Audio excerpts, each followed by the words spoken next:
చిత్తూరు జిల్లా పూతలపట్టు నియోజకవర్గం యాదమరి మండలం 12 కంపల్లి డీకే చెరువు సమీపంలో శనివారం రాత్రి మేత కోసం వచ్చిన ఒంటరి ఏనుగు చెరువులోకి దిగిన సమయంలో బురదలో ఇరుక్కుపోయింది.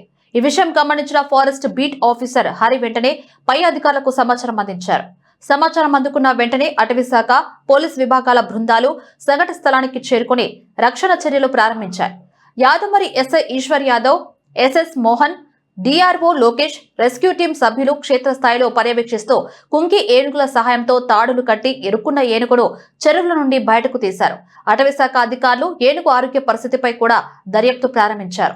చెరువులో అడ్డంగా పడిపోయిన తీరు, బురదలో ఎంతసేపు ఇరుక్కుపోయిందన్న అంశాలపై పలు అనుమానాలు వ్యక్తమవుతుండటంతో అధికారులు ఏనుగు ఆరోగ్య పరిస్థితిని పరిశీలిస్తున్నారు.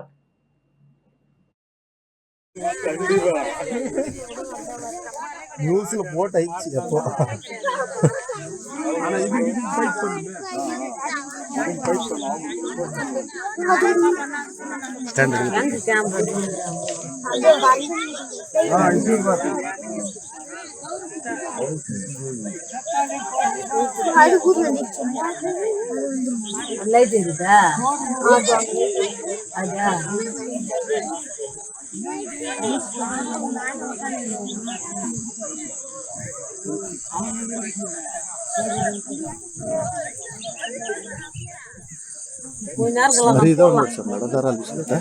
హరి నేను అదా